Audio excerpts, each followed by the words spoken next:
Magandang oras mga cart lover, meron tayong i-feature ngayon si Arlene Stone na nagpahayag at nagsalaysay sa kanyang mga eksperyensa habang naroon siya sa loob ng KUJC.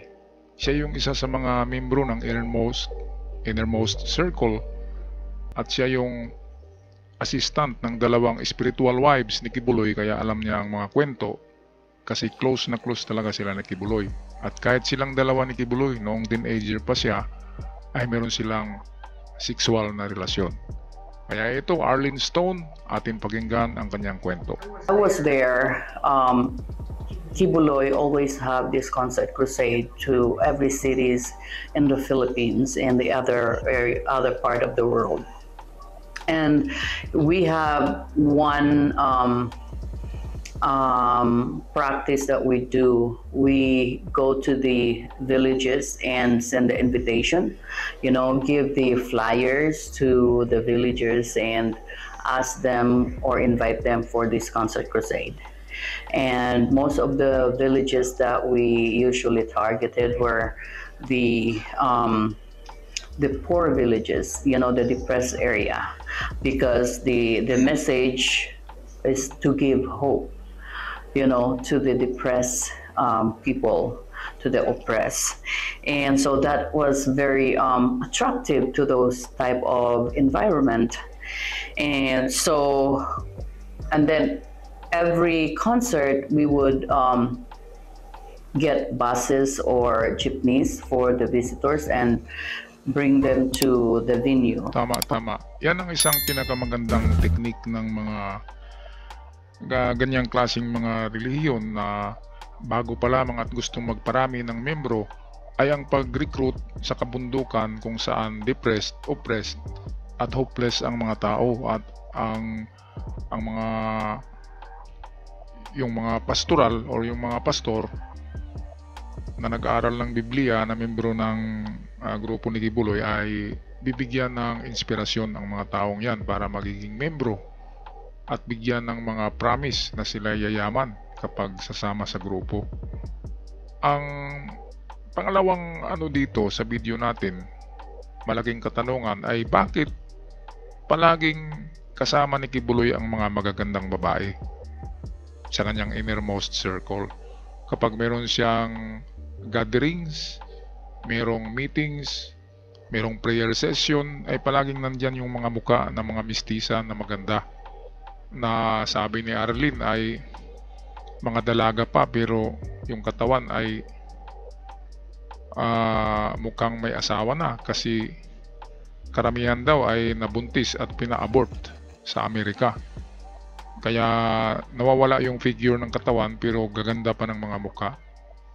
At magtataka siya noon kung bakit daw mga single mom yung magagandang babae sa innermost circle ni Kibuloy. At ayon naman kay Arlene, ayun ay mga nagkaroon ng anak kay Kibuloy pero pinalaglag daw sa Amerika. Si Arlene Stone ang nagsabi niyan, hindi ako. Lang tayo. Chismis lang. Okay, so patuloy tayo. At sasagutin ni Arlene dito ang katanungan kung bakit pinalibutan palagi ng magagandang babae si Kibuloy. Life that would be very attractive to young people, and plus giving you the sense of belongingness that is very attractive to young people, and that's what attracted me when I was young. So, and they also have desire to be followed by women. And if you notice Kibuloy, wherever he goes, there are always young women behind him. The same thing with, Jong Myung-silk from Korea, the same practice. Wherever he goes, there's always women behind him. And it's not just any woman. It has to be beautiful women. It has to be attractive because they said, this guy said that ugly is not from God, and God doesn't like ugly people, and that's why Kibuloy, he always want to be surrounded by good-looking people, good-looking women. Okay, sagutin muna natin yung sabi na God doesn't want ugly people. Napakasama naman ang pagkasabi niyan. Kasi ang lahat ng tao ay created equal by God. Ngayon, bakit nasabi ko na equal kahit pangit yun? Paano nagiging equal ang pangit sa maganda? Ang kasagutan yan, kung napansin nyo, karamihan ng pangit ay mayroong mga katangian na katulad ng intellectual. Yung mga sila, matalino. At ang mga pangit ay skillful. Halimbawa, yung mga singer, mga pangit yun. Yung mga boxer, mga pangit yun. Diba? Pero mga milyonaryo sila. Katulad ni Yulo, pandak, bansot. Pero si Yulo ngayon ay milyonaryo dahil sa kanyang talento. Ang mga magaganda naman, karamihan sa magaganda ay hindi mga talented. Kasi maganda na nga sila eh. Kung talented pa sila, hindi na equal. Kaya yan ang pagkakaiba at pagkaroon ng equal character or traits ng pangit at maganda. Ang maganda ay maganda na talaga yan. Ang pangit ay pinaganda dahil sa kanyang talino. Okay, so nasagot na natin yan. Patuloy tayo, ang gaganda ng mga babae dito. Lahat yan magaganda pero yung mga nagkaedad na ay nasa likod na, yung tapos na kay kay Kibuloy. Itong sa harap, ito yung mga presko at magaganda talaga. Pero ang mga baywang niyan, medyo lumaki na dahil sabi ni Arlene ay mga single mom na yan. At ang ama ng mga anak niyan ay alam niyo na kung sino. Like ugly people, and that's why Kibuloy, he always want to be surrounded by good-looking people, good-looking women, attractive. You notice that in his program, especially before this problem came about. He has a lot of Ukrainian girls. They always feature them on the front of their programs. And not just Ukrainian girls, international girls. There were also girls from Brazil, girls from Japan, and they always feature those nice-looking girls in their program. So it's very similar, and that's just a few of the similarities. They also claim to be pure man. Like after Kibuloy is touching young girls, that's not considered sin because he is God and he can do anything. He is exempted by the law.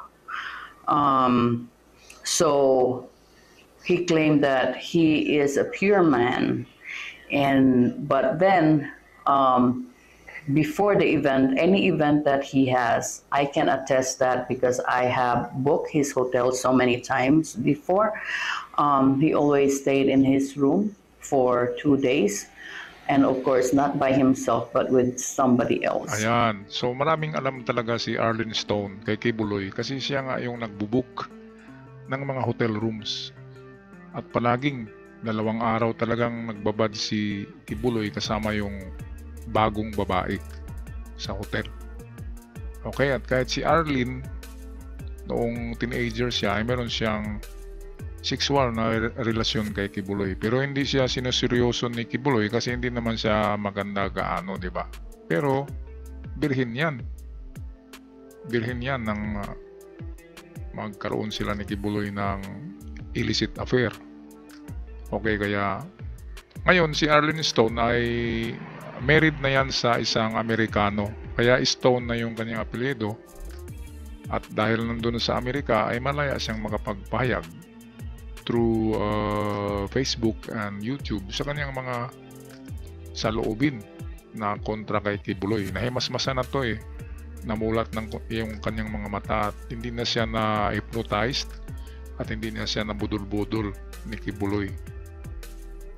Kaya sa mga membro ni Kibuloy na sunod-sunuran pa rin ay start thinking about yourselves kasi